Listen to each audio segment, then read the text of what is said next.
Why are we constrained by the cold open format? We're not Bubba the Love Sponge. Okay, first of all, we are absolutely not. Bubba the Love Sponge? Yeah, we are not that. Well, I'm technically... I think are you Love Sponge adjacent? No, but I was involved with the Hogan thing, and so it's like, oh my god. I mean, I'm not him, but I'm of him. If you know what Has I mean. anyone ever mentioned that Hogan rhymes with Rogan?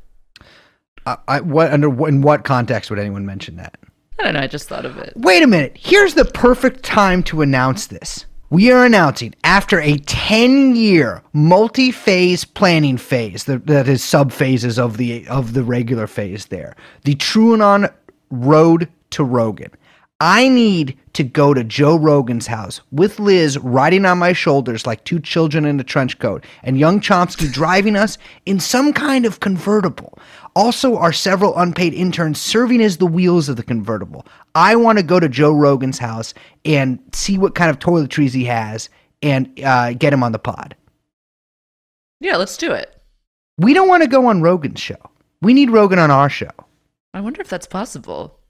If you know Joe Rogan, if you are in the synthol community, if you are in the synthol 2 community, which is the synthol that actually is permanent, that stays and the muscles work really good, if you are in the supplements community, or if you are in the short guy community, actually, if you're in that final community, no need to call us.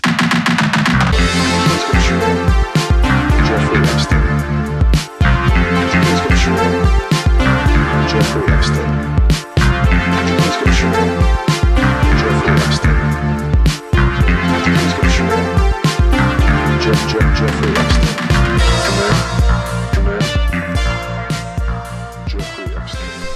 Listen, I want to be clear the air here. I am 5'4", legally a gnome, so you can't get mad at me for what I said back then.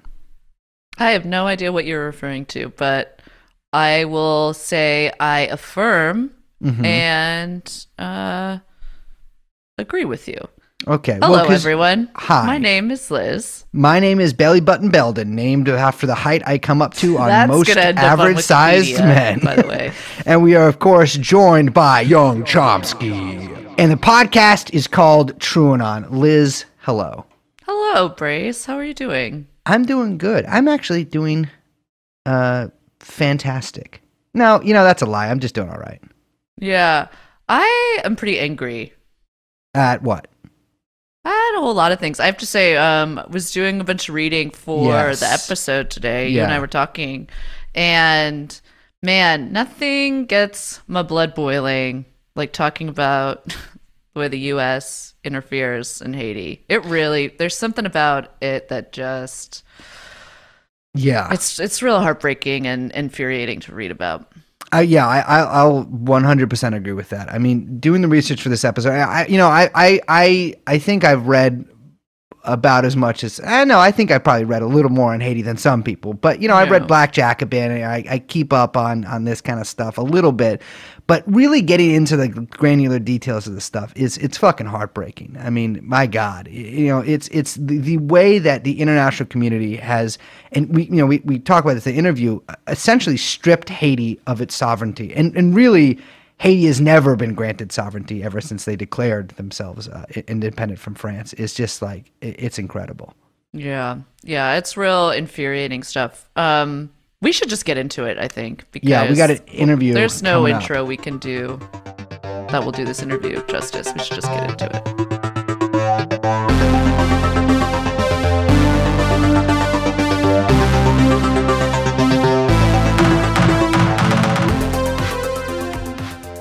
All right, and for today's interview, we have Dr. Jemima Pierre, an organizer for Black Alliance for Peace and a professor in the two departments of African American Studies in the Department of Anthropology at UCLA. Thank you for joining us.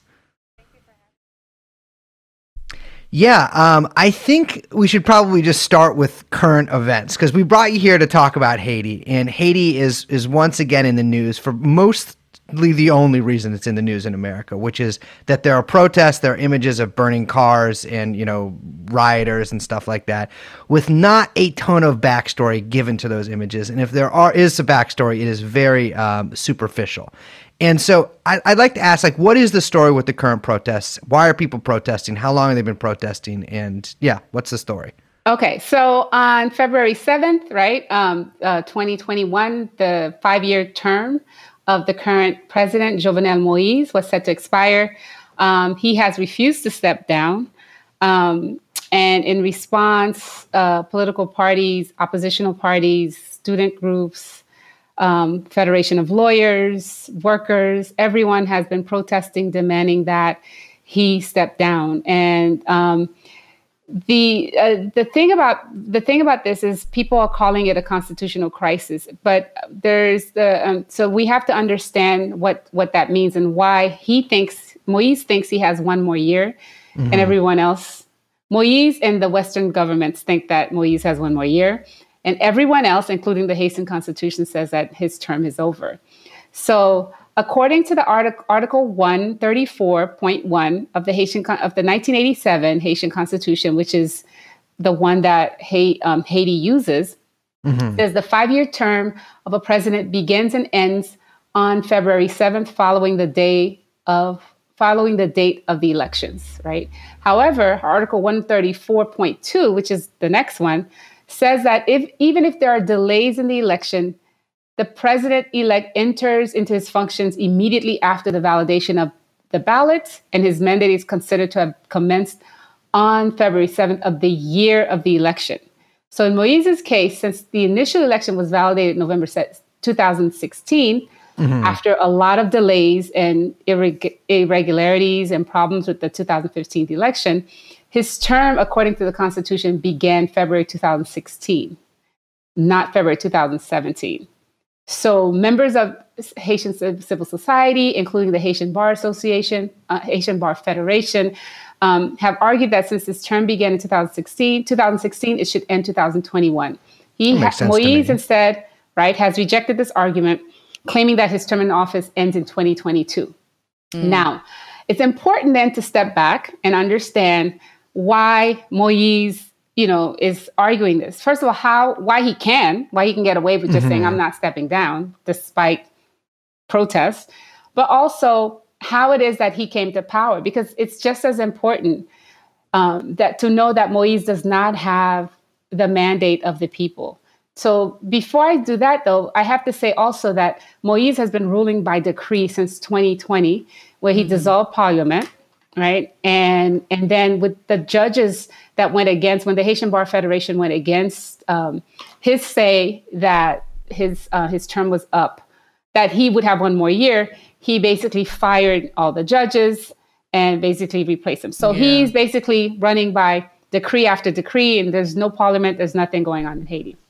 Now, would you call him a dictator? Some people have referred to him as that. I call him dictator in the making, because this sets up everything for him to be a dictator. Because what's also happening, he has constructed this large security force, which he's armed. And I don't know if you see how the police respond to Haitians, you have to wonder. The Haiti is supposedly the poorest country in the Western Hemisphere, and so you have to wonder, where are all the arms and the armor and all the stuff that the police have? Where are they coming from? And they're given to him by his Western backers. So there's also a pretty bad track record in a lot of these nations, especially sort of under Western aegis, but in Haiti in particular, of private intelligence security forces, being sort of unleashed upon the people.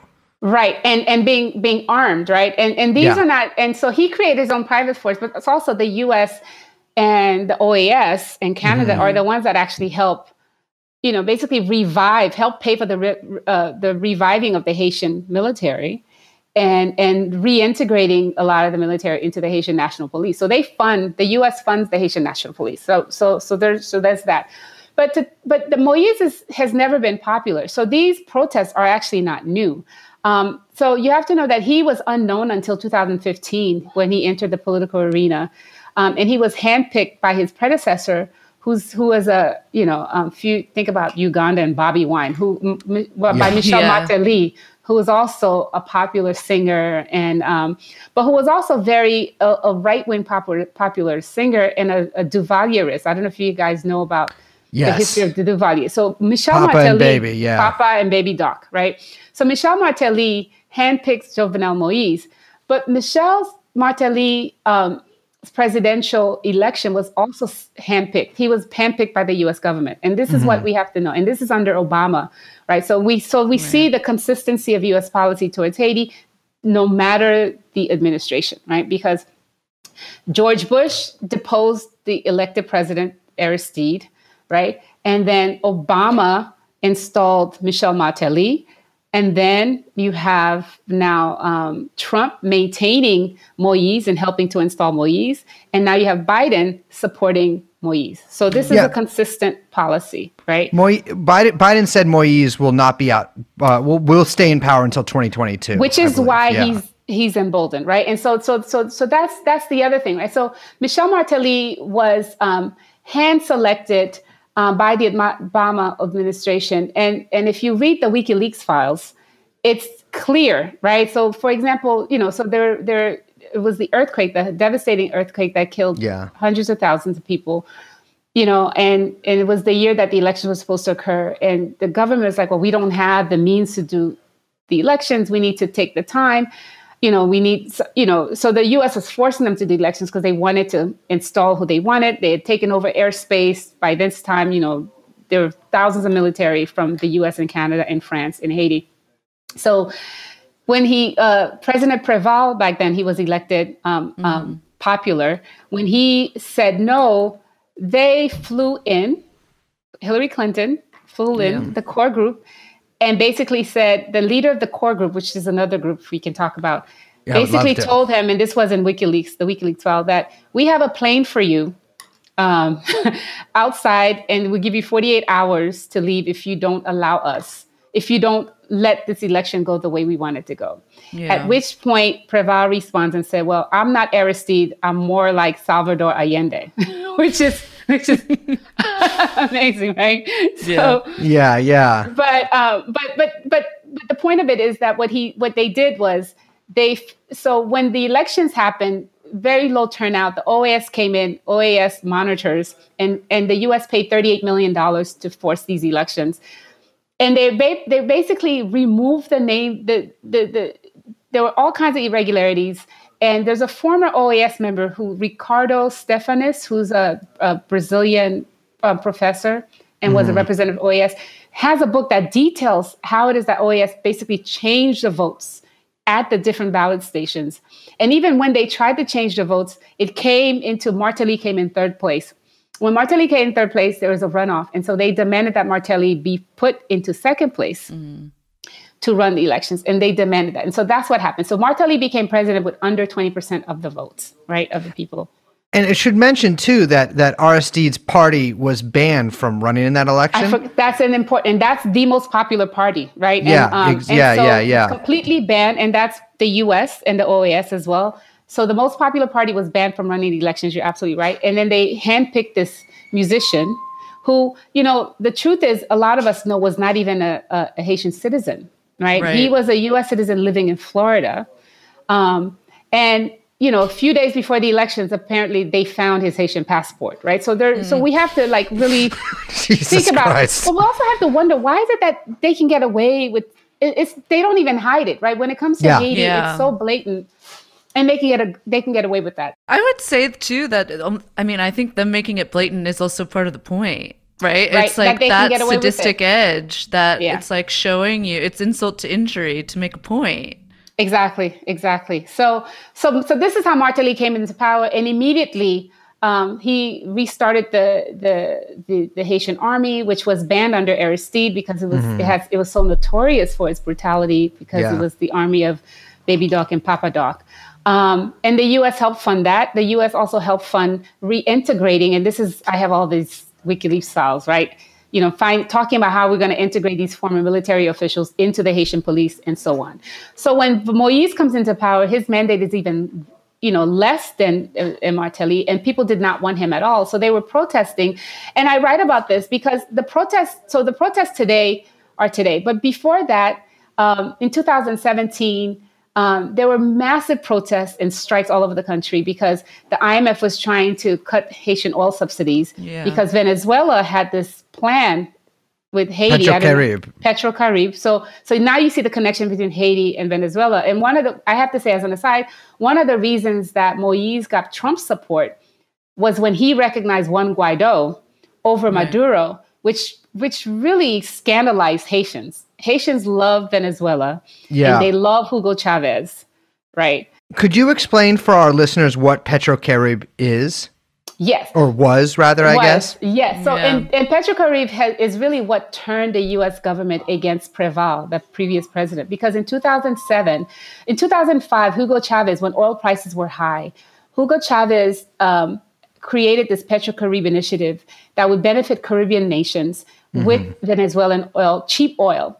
And it was established by Hugo Chavez to provide discounted oil for a number of Caribbean nations. And this was, soft power diplomacy, whatever you want to call it. Yeah. And it was in a way to allow money to be saved, to be used, the money saved from purchasing oil to be used by these nations for development projects. So when oil prices were high at $100 per barrel, Venezuela provided oil to these nations where they only had to pay 60% of the price of the oil up front.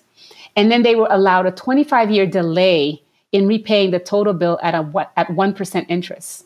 Yeah, right. So it's pretty good deal. It's fantastic. It's an amazing deal, and Chavez called it a platform of energy corporation. And so that money was supposed to help with development and so on. But Petrocaribe really raised the ire of the U.S. as it impacted the commercial interests, of course, of the major oil corporations, Chevron, and especially ExxonMobil.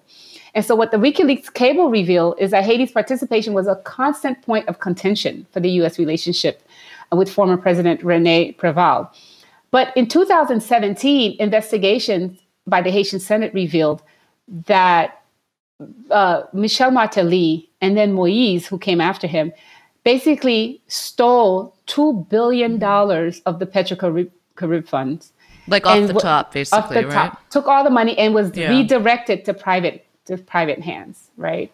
And a number of officials from Martelly's government were implicated, and Moise benefited directly from the embezzlement of funds, and partly because all of a sudden he came from out of nowhere, and then they called him the banana man, that he had thousands of acres of banana plantations, which actually were given to him by the predecessor to make it seem like he was an entrepreneur. Yeah, that seems to be like the sort of deflection by a lot of the people who have been kind of named in this scandal, is that they're saying, actually, we're successful businessmen. And, it's I didn't take any money. These development projects just didn't get built because, I don't know, maybe some people, it's incompetence lower down. But actually, these millions of dollars I made as a Haitian parliamentarian is totally exactly legit. And I have to say, because it's to not make this just about Haitian corruption, because we also know about Donald Trump, but of course, the point is that to think about how the Red Cross raised, for example, $500 million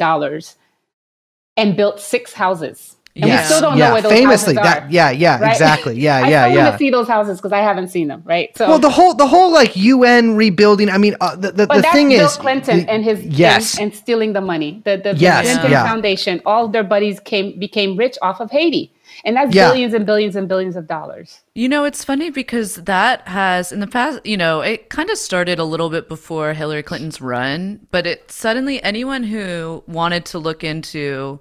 And there was some excellent reporting at the time, although not enough, what the hell was going on with the Clinton Foundation in Haiti, has been totally smeared as right-wing conspirators that, it's just Clinton body count stuff, looking, totally like online kooks, Alex Jones level.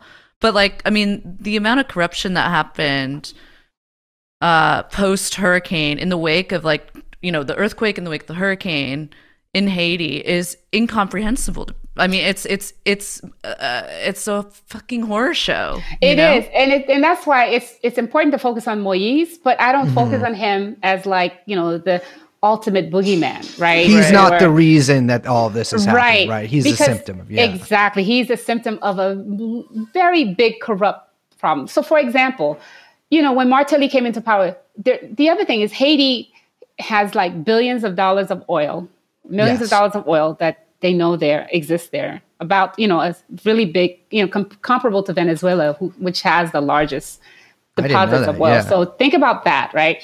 And then oil, and then all the minerals. So there's a lot of gold, a lot of minerals. So there's that. But and Haiti's constitution does not allow mining contracts to be given to foreigners. So up until 2012, Haiti's constitution did not allow foreigners to own land, especially because after the slave trade, after the end of slavery, the constitution said no white man should ever own land in Haiti. Well, Haiti among all the Caribbean nations has like the smallest white population, I think. Partially because of the policies enacted after the revolution. Yeah, and we have a Polish population because they helped fight against the British and the French. Liz, that's right. You guys are down there. Yeah, it's pretty cool. So there's that, and so you could not own land. And then when the Marines occupied Haiti in 1915, they rewrote that constitution to open it up. So back to today, though, what you have to know about is the first mining contract after the election of Martelly was given to Hillary Clinton's brother, right? Oh, yeah. Gold mining contract in Haiti.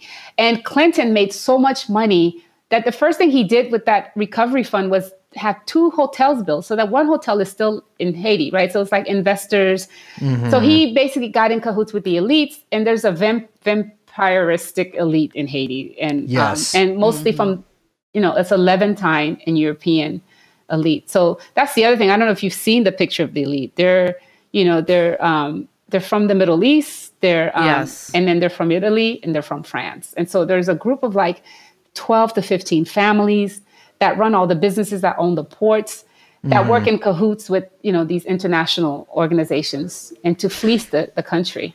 Yeah, you mentioned the OAS and the Red Cross. And I think that a lot of people have this idea about these you hear these names, international organizations. There's this idea that there's somehow like, they're just above politics. They're non-biased. They're international. Therefore, they have no... they have no ties anywhere, They have a Charter of Human Rights. Yeah, the UN. Right. Yeah, and all of these, I think people are a bit smarter about the IMF, but still, all of these organizations have big footprints in Haiti and have for a very long time. And they're pretty much anything but on the side of the people. Right. They're not benevolent. And you have to wonder, if Haiti's such a poor, worthless island, why are they so invested? Yeah. So think about this. The UN mission in Haiti, which is a Chapter 7, which is actually illegal because Chapter 6 missions are, they come in, they help, and, they're not supposed to be, they're supposed to be temporary to come and help. The Chapter 7 mission requires the consent of the government to come in. Haiti did not have a government when they signed the decree to send the UN mission, because, the U.S. was occupying it through Bush and they brought in the UN mission. But then all these nations got together, including Brazil, and they decided to do this. And they were supposed to be there temporarily. When you go to Haiti, there are UN missions, permanent structures all over the country. And it's clear they're not leaving. Not only that, the U.S. built the 4th largest embassy in the world in Haiti. Right. So after Iraq, right. That's the largest embassy after the one in Iraq. And so that means they're planning to be there for a long time. And so in addition to the minerals, the oil, there's also the geopolitical need of Haiti, where Haiti is where it's located. It's supposed to be the next staging ground for Southcom. Right. So they want to be able to establish a presence to fight off the leftist governments of South America. Could you explain what Southcom is real quick? The Southern Command, the military command. There's a Southern Command that basically, similar to AFRICOM, which is the Black Alliance for Peace, really focuses on the AFRICOM, which is the Africa Command. Yeah. And the idea of basically having a military presence throughout the Western Hemisphere. But Haiti allows passage through Asia, right, through the Panama Canal, if you go through there. But there's an island called Mole St. Nicholas, which the U.S. government has been wanting from Haiti since independence. In fact, when Frederick Douglass was the ambassador to Haiti right after independence, when he was sent there to actually try to negotiate for this little island. right? Because it's so clear, so the way you hear generals describe Haitians, that the Haitian island, it's the perfect island for them because they don't, the ports, the coastline can take navies and so on and so forth. Right. But also as Guantanamo, they have to return Guantanamo to Cuba. They're going to need a staging place for the U.S. military. So you need Haiti geopolitically for that reason and so on. So there's a lot of reasons, in addition to the fact that as the first, Black republic that destroyed white supremacy and slavery in the world, there's this continued need to bring it to its knees. And we can't discount that reality as well. Absolutely. I know. In a way, I think that has sort of just been like that exists like on this not subconscious, because I do think it is conscious layer, but like I think it has sort of been in the blood of like Haitian and American and European relations for this entire time, that it runs through everything, even if people aren't necessarily like on the top. It's not on the top of their head. I mean, Haiti was excluded from the Monroe Doctrine. Haiti was, the president, I can't remember who it was, but they wouldn't even like open Haitian correspondence because they didn't want to recognize it as a republic. I mean, it is really astounding. And you talk about the peacekeepers too. It's like the peacekeepers' presence in Haiti has not been one like that people might imagine, bringing stability and bringing, development and stuff like that. I mean, peacekeepers famously very responsible for rapes, responsible for looting, a giant cholera outbreak. I think the first cholera outbreak ever in Haiti. Because they dump feces, dirty water into the main water source of the middle of the country. That's how they got, so that story used to be on YouTube. So I even have a picture of the UN, because I saved that picture because they removed it from YouTube, where you see the UN truck dumping, feces water into this river, which ended up killing people say between 10 and 30,000 people, but sickening almost 1 million people. Yeah. Right. Yeah. And the UN refused for the first 5 years after the cholera outbreak, refused to acknowledge it, take responsibility, or even apologize or give reparations for that. And now the Institute for Justice and Democracy in Haiti, which is run out of the U.S., now they're suing the UN for all these kids that have been left without any, so all these UN soldiers raped all these young girls, and now they're all these UN, they call them the UN babies. So all these kids that were born because of this UN occupation, and these soldiers leave, and then you have these young girls with all these kids that have no fathers and no means of taking care of themselves. Yeah, I mean, and this is a pretty common thing in areas where the UN stages interventions Korea too. famously, in the Congo, where the UN mission is still there, and so it is important to think about. But the other thing is they've been very violent. So there are all kinds of pictures and videos of shootouts, and saying rooting out gangs, and one area where they shot 27,000 bullets at this small little village. So part of that we have to remember is just the brutality, and that's what people remember. And I just remember, for example, visiting my grandfather in a small town in the middle of Haiti back in 2006, and sitting there, these little houses, and then having these tanks drive through, and these soldiers sitting there with guns pointed at people who are not doing anything. It's not like we're at war or anything, but this is the terror of the occupation that people have lived with for 17 years. Yeah, you keep referring to it as an occupation, and I do think that's really important, because I think very few people in the United States would consider or would even think to say that we are and we have been occupying Haiti, right? But it's, I mean, you make this point repeatedly that Haiti, the Haitians are people with no sovereignty.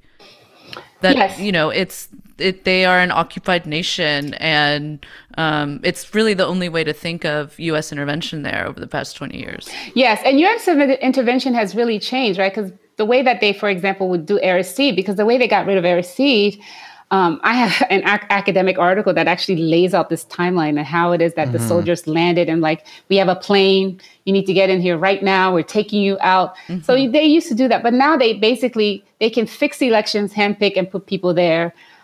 Pay, the so-called paramilitary guys who are going after Aristide.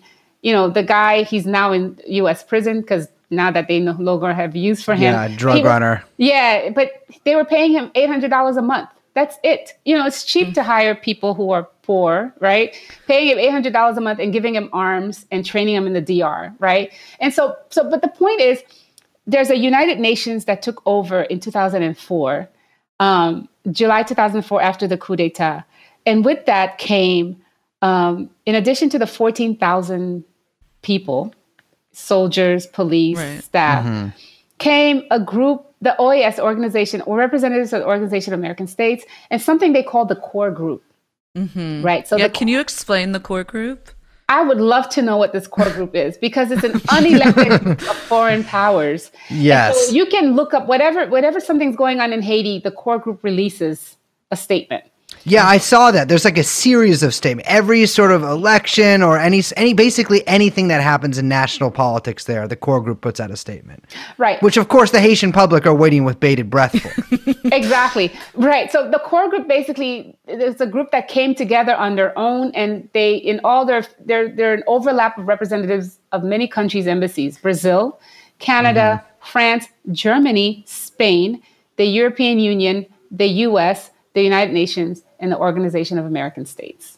Real rogues gallery. And if you see the pictures, the other thing is important, because if you go on Twitter, you can find pictures of the core group meeting without Haitians, right? And it's an all-white group with no Haitians, no Black people in there. And so it reminds me of like the Berlin Conference, when they got together and, separated out Africa to colonies, right? And so this core group, this unelected group, has an inordinate amount of power and say in what goes on in Haiti.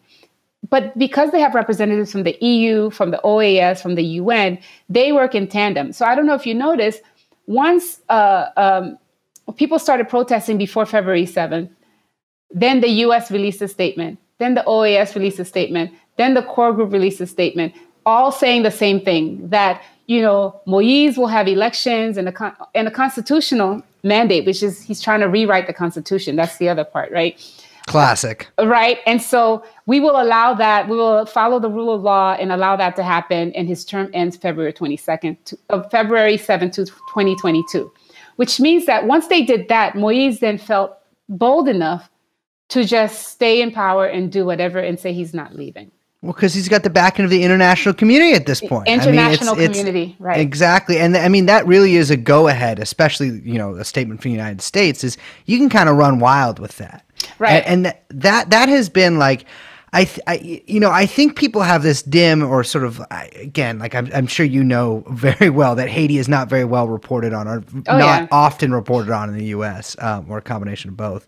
But America has had direct involvement in basically every Haitian presidential election for quite a long time, but like really specific and out in the open involvement. I mean, for decades now at this point. Right. We talk about Aristide, like an American-backed coup with apparently CIA officers on the scene. Right. Took Aristide out, and I wanted the U.S. ambassador. Yeah.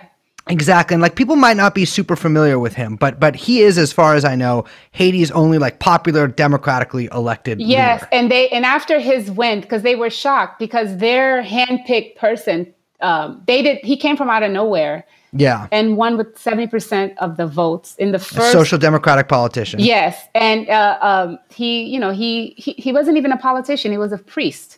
Yeah. He was a priest who advocated liberation theology and had a lot of followers. So he was the first, democratically elect government, complete support by the majority of the people. And if you know this, you can even go now, because even when he came back in 2012, if you see the response of the people, and I think Democracy Now! Has video, you can just look up video returns to Haiti. Yeah. And so the U.S. was taken aback because their favorite candidate did not win. And so they said after Aristide, nothing. They would never let that happen again, right? But it's right after that. So 9 months within that first election, there's a coup d'etat and he's taken out of office. And then 3 years later, which is ironic, 3 years later, Clinton brings them back because they were afraid. There were all these Haitians leaving Haiti because of the repression. So then you don't want Haitians on boats coming into Florida and giving you trouble, right? So then, so Clinton says, okay, we're going to, get rid of the juntas that had taken over, and bring Aristide, as long as Aristide takes on these, neoliberal IMF conditionalities that he didn't want to at first, and so on. But what they did say that he could not finish 5 terms. He had to basically, the 3 years he was in exile counted as part of his 5 years, which is crazy considering what we're going through now, served. Right? Exactly. Yeah. Time served. Only allowed to finish out the rest of the year. It's insane, right? So let's think about that compared to Moise, and so it is important. But I do want to go back to occupation quickly, Liz, because it is important. If it's an occupation, so there's a military there, and the UN at one point was like 15, 16, 17,000 people, soldiers, staff. And the joke is if you go to Haiti, you'll see it's all white UN trucks. And at 6 p.m., they all head up to Pétionville, which is where all the foreigners hang out in the fancy bars and the nice hotels and, party, right? And so you could always see that paid, right? Get paid prostitutes. Vacation, for all these. But so the UN has changed its name and its mandate. So it's changed like 3 or 4 times. And so they were saying that they were scaling back the mission. So they've been scaling back the mission. So the latest is they call them, it's called BINUH, BINUH, which is the latest iteration of the UN, which is fewer military people. But the office, Helen Lalim, who's the head of the mission, still has a say. So they have a say in when elections are held, how they're held, who pays for them, making demands, whether the president goes or stays. So that's an effective occupation because absolutely. What is sovereignty when you don't control your elections, you don't control your economic policy, you don't control your political process? What is sovereignty? So we have to remember that. And I do think Moise has never had a mandate. There are protests against the theft of the Petrocaribe. There's been ongoing protests. There were protests in all through 2018, all 2019. And so this is it's an ongoing protest, and this is the latest slap from the people. And the difference with these protests is that back in the days, people would protest, corruption of the Petrocaribe, of the theft of the Petrocaribe funds. But as you see, the younger people are now directly challenging the U.S., the core group, the OAS, and the UN, and demanding no interference, which I think is actually a nice shift, Yeah.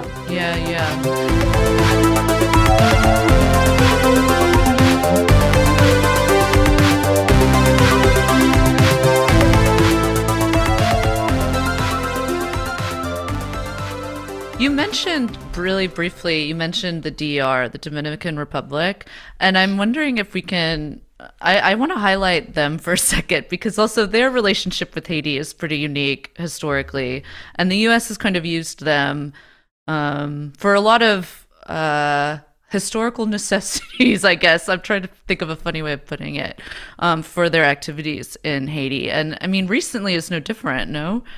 Yes, recently. So, it's a right-wing government. I mean, you have to separate the Dominican elite from the Dominican people. So, of course, yeah. So part of it, the Dominican Republic has always played this terrible role. And so there's a long-standing historical problem between the DR and Haiti, only because when Haiti became independent, it took over the entire island, which the other part was owned by Spain, because it dismantled slavery.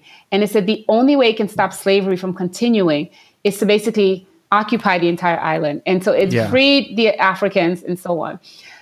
What happened is, with the help of France and the US, Spain, the Dominican elite were able to push back Haitians. And so what the Dominican Republic celebrate as their Independence Day is independence from Haiti, which is fascinating in itself. I didn't even know that. Yeah, but there's still like this anti-blackness in the Dominican Republic, right? And so famously so, yeah. And so down to the 1937 massacre of Haitians, right? Of 40,000 Haitians by people in the Dominican Republic, by the Trujillo, at the border, right? At the border under Trujillo regime. And mind you, these are porous borders, so people always go back. They're Haitians who have never been to Haiti who live in the DR. And in the 30s and 40s, there are a lot of Haitians who went there as laborers and so on. But the other thing that's not told is that the U.S. ICE and U.S. Border Patrol is contracted with the DR to provide so-called security. But security is one way, because the truth is Haiti is still one of the largest markets for Dominican goods. right? Of course. I mean, they share an island together. It's the only land border either of them have. So they've been able, since the earthquake, really dump all their goods, right? All these business people, the reconstruction was a boom for the Dominican elite. And so there's that. And they were also the place where they worked in tandem with George W. Bush to train the small group of paramilitaries that went into the country and terrorized the people right before the coup d'etat. Yeah, that was a big thing during that period. There was exiled military figures, essentially trained in the Dominican Republic, right. which is, by the way, the case for a lot of exiled military figures from a lot of different nations surrounding the Dominican Republic, and then of course put over on cross-border raids. Same thing happens with like Venezuela and Colombia. Exactly. Same exact playbook, and that's what was really like the Aristide's ousting. It really seemed to it seemed to sort of decimate the opposition in a certain way, like the pro-democracy opposition, because now, I mean, I'm not sure if Lavalas reconfigured itself as Famni Lavalas now. I don't know if I'm pronouncing that right. But as far as I know, they're still barred essentially from like participating in elections. I don't know if legally they are, but the elections bureau, or I can't remember the exact name of it, will consistently say that they don't have enough support, that they actually can't field candidates and stuff like that. And so like, what is the, for the opposition, for the democratic sort of movement within Haiti, what is there like, do they have a vehicle or an organization, or is it like, is it just, people essentially like getting out on the streets because they don't really have any other recourse? Right. People are getting, Lavalas was really dealt a major blow by the ousting of Aristide, but also by U.S. propaganda against Aristide and Lavalas, right, as corrupt and so on and so forth. And human rights. Human rights. Talking about Aristide's human rights record. I mean, for the longest time, they even tried. I don't know how young you all are, but I still remember where they used to write in major news media that he was mentally unstable. So they used to write all these articles saying that he was on medication, that he was not in his right mind, that he was crazy. So they really created this, this propaganda war against Aristide. But also really the party, once he was in exile and there's so much repression, the party splintered. Some of them said that they weren't strong enough. They became too meek, especially when he came back. Aristide stepped back and said, I don't necessarily want to be part of, running again and so on and so forth. And so what you have is a splintering, leftist group against this rapidly consolidating right-wing power and dictator in the making. But you also have a lot of young people who have nothing to lose, right? And this is exactly when you think it's the most, this is the lesson of the Haitian Revolution. When you least expect it, right? Expect it, because there's so many different things going on the ground. There's so many angry young people who have known nothing but occupation, right? 18, 19-year-olds, 20-year-olds, and they've seen what UN has done. They've seen these politicians be groomed. They've seen the U.S. support these politicians. So, and I do think now that they're shifting towards, and their calls are for anti-imperialism more than anything. I think my sources in Haiti say that they don't think Moise is going to last a year. I think the U.S. might have to actually give in to the people, because it's so relentless. The pushback is so relentless from the people.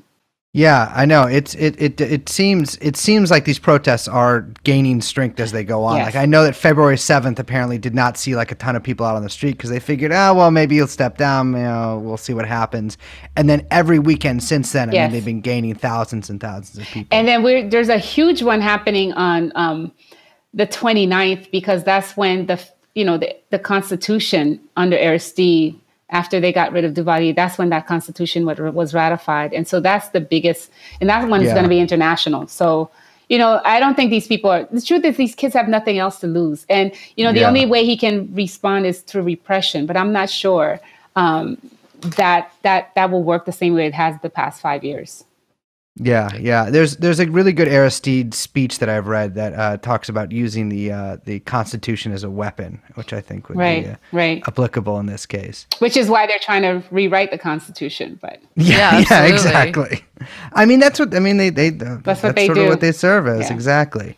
I know we don't have you for much longer, so I just wanted to maybe bug you about a couple more things. So what do you see as the future? Like, what are some possible future paths that you can lay out for us here? Right. Well, the most immediate one is the one that we've had before, which is the consolidation of a dictatorship through the help of the international community, right? And as it stands, he has a personal security team, which he calls anti-terror. Right. Those are different than the U.S. mercenaries that were recently arrested, moving like $80 million. Those are like official 4,000 member security force that he's armed, and that's being supported by the U.S. He's also Joe Biden just gave $75 million to Haiti. Even as people did not get their stimulus or health care or student loan, and that's the other thing people have to remember. All this money going to regime change and regime maintenance means that Americans are not getting anything. So let's just remember that, because I think that's an important thing. Well, and if you're a Haitian immigrant here, you also might be getting deported by Biden too. Well, that's right. And Biden, there's more Haitians deported in the last 2 months under Biden than all of 2019 and 2020. So his like cosmetic blip where he was like, "Oh, I'm not Trump. I'm gonna pause deportations," which didn't last very long, but also didn't include Haitians. Right. And the other thing is, there are more kids in cages, right? But and that's what Democrats get away with, right? And part of it is, Obama was deporter in chief. Like, there's no way that George W. Bush would have gotten away with deporting as many people as Obama did. You mentioned the military in Africa. I mean, that's all Obama. Well, yeah. And so I remember. So or a lot of it, at least. Yeah. Well, yeah. I remember when AFRICOM was established. Yeah. This is 2008. And, I do my research work. Yeah, it's a recent thing. Yeah, I do my research work in West Africa, in Ghana. And I remember Kip Ward, the first head of AFRICOM, this African-American man, showing up in Ghana and meeting and being established by George W. Bush. We're going to have this Africa Command, and none of the African states wanted AFRICOM, which is why the AFRICOM base had to be in Germany. It's still in Germany, right? Yeah. And then Obama comes, and he is able to charm everyone. And I always use this, this saying that when the axe came into the forest, the trees looked at each other and said, "The handle is one of us." And that's how I think about Obama in Africa, right? Because he was able to sweet talk AFRICOM. And AFRICOM was also, in the U.S. military itself, has changed its tactics. So now it uses humanitarianism. So, they're building, they're digging for wells for water and so on and so forth. But now AFRICOM is in 53, in some capacity, of the 54 countries on the continent. Jesus. They're everywhere. And people don't even know about AFRICOM until that soldier was killed in Mali a few years ago. And then the phone call was the big deal. That was the big deal. Biffed the phone but call. It was AFRICOM that, destroyed Libya, Yeah. And so we have to, that worked with NATO to destroy Libya. And so now they're all over the continent. I was at an academic conference in Senegal. It was just about 3 or 4 years ago. And the U.S. ambassador comes with this AFRICOM representative. This is an academic conference, right? On culture and stuff. And AFRICOM has a representative there? Yeah, and then they announce, the ambassador greets us. This is an international conference in Dakar, and he greets us, and then he's like, "Today we're having the largest joint military exercise. We have 1,000 members from AFRICOM and 500 members from the Senegalese police, and we're going to do these exercises. And so we're happy that you're here, because this shows, cooperation and so on and so forth." And so, so they've come after the military has definitely infiltrated African continent. And there's a new strategy, right? Because the whole point is to have proxy wars instead of, putting U.S., it's like you think about Blackwater. So you have contractors, you have proxies, you have other people doing your fighting for yourself. Yeah, Colombian mercenaries in Yemen, that kind of stuff. Exactly. Yeah. And AFRICOM is really about, stopping China. And we know this, right? Exactly. And it's just become the battlefield against China. The battlefield. So Africa becomes this field where the fight is going to be, right? Against China and anyone else and Russia to some extent. Russia, of course. Yeah. Well, thank you so much for joining us. I mean, that was a fantastic sort of overview, and I think our listeners probably get a lot of that. My final question, though, is what should people do? You know, we're talking about Haiti here. What resources should people check out, or like what should people do? Essentially, I know obviously there's not a lot to be done. Maybe my recommendation is always join the military. Become a general, and then do a left-wing general coup, which is, I think, the only way that it would work in America. When was the last time that happened? Well, it hasn't happened in America necessarily, but Americans love the military, so I'm like, oh, maybe it could work. It might take many decades, though. But it's called the long con. The long con, exactly. But what resources should people check out? What do you recommend? Well, I do think, of course, I'm part of the Black Alliance for Peace, right? And so there's a lot of resources. I have to. There's also another group with Margaret Flowers. I don't know if you know her organization. There's Code Pink has a major Haiti team. So the first thing is to educate yourself on AFRICOM and not AFRICOM, sorry, on Haiti and AFRICOM. And we have a fact sheet on Black Alliance for Peace and what's going on in Haiti, and resources that we update regularly from historical sources to contemporary sources. So I think that's, it's blackallianceforpeace.org. So that's an important thing to do. But the second thing is to challenge your representatives. I think the U.S. should demand to ask, why is it that the U.S. is spending so much money and energy arming the Haitian government, arming Haitian police, building prisons, because that's the first thing they built after the earthquake was prisons. Yep. Right. And so why are they arming the police? Why are they dropping military guns, tanks, and all of that stuff?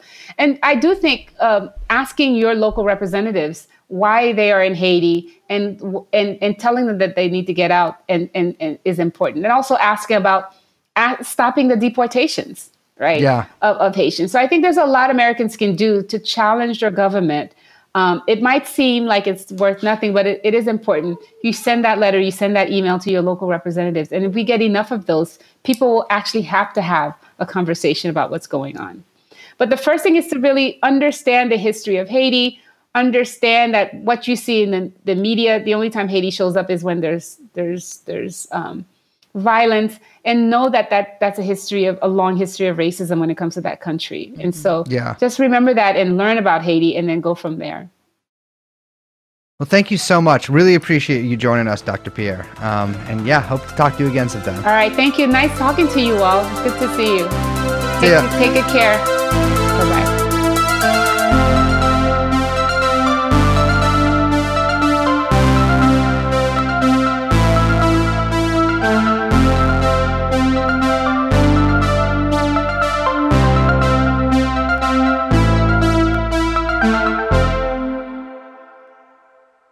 We should link to and say, I just want to say that Dr. Pierre has several really good pieces up at the Black Agenda Report, and I want to give those guys a shout out because I think some of them are listening or listen to the podcast.